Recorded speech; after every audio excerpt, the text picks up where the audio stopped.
Dear students, today we are going to discuss about the conditions for thermodynamic equilibrium between various phases. That is, for the phases to exist in thermodynamic equilibrium, the following conditions must be satisfied. That is, the phases must exist in thermal equilibrium, the phases must exist in mechanical equilibrium, and finally the phases must exist in chemical equilibrium.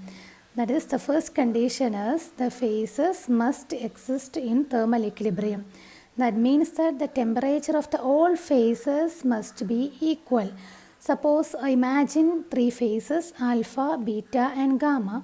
Then the temperature of the alpha phase must be equal to the temperature of the beta phase, and it is equal to the temperature of the gamma phase. Otherwise what happens is that there will be a flow of heat from one phase to another phase. That's all about thermal equilibrium. Then the second condition is the phases must exist in mechanical equilibrium. That means that the pressure of all the phases in equilibrium must be the same. Again imagine the three phases alpha, beta and gamma.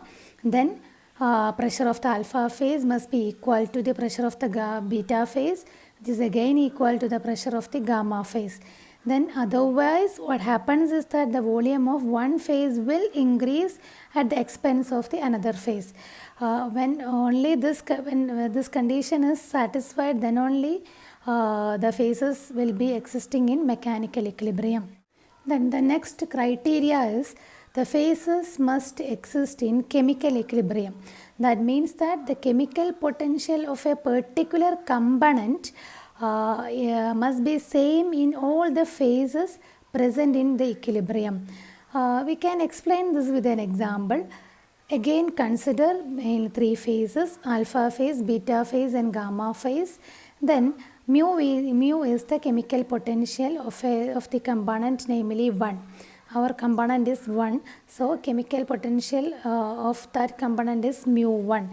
Then mu1 alpha is equal to mu1 beta is equal to mu1 gamma. That means that the chemical potential of the component 1 in the alpha phase must be equal to the chemical potential of the component 1 in the beta phase, which is equal to the chemical potential of the component 1 in the gamma phase. Similarly, for a component 2 we can write chemical potential of the component 2 in the alpha phase is equal to chemical potential of the component 2 in the beta phase is equal to chemical potential of the component 2 in the gamma phase.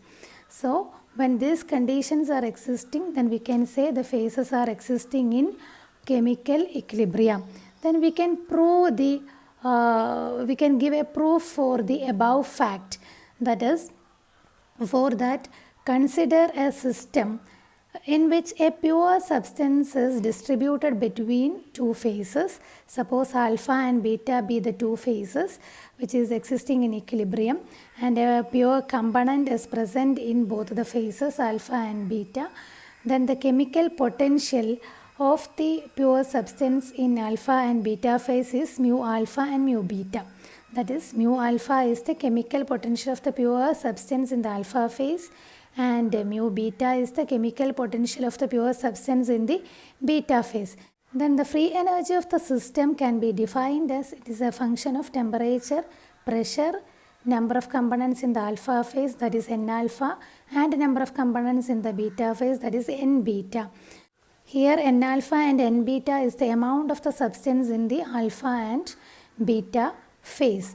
So the change in the free energy of the system due to the changes in temperature, pressure, N alpha and N beta is given by dG is equal to dou G divided by dou T dt at constant pressure N alpha N beta plus dou G by dou P dP at constant temperature N alpha N beta plus dou G by dou N alpha dN alpha at constant pressure, temperature and N beta plus dou G by dou N beta dN beta at constant pressure, temperature and N alpha.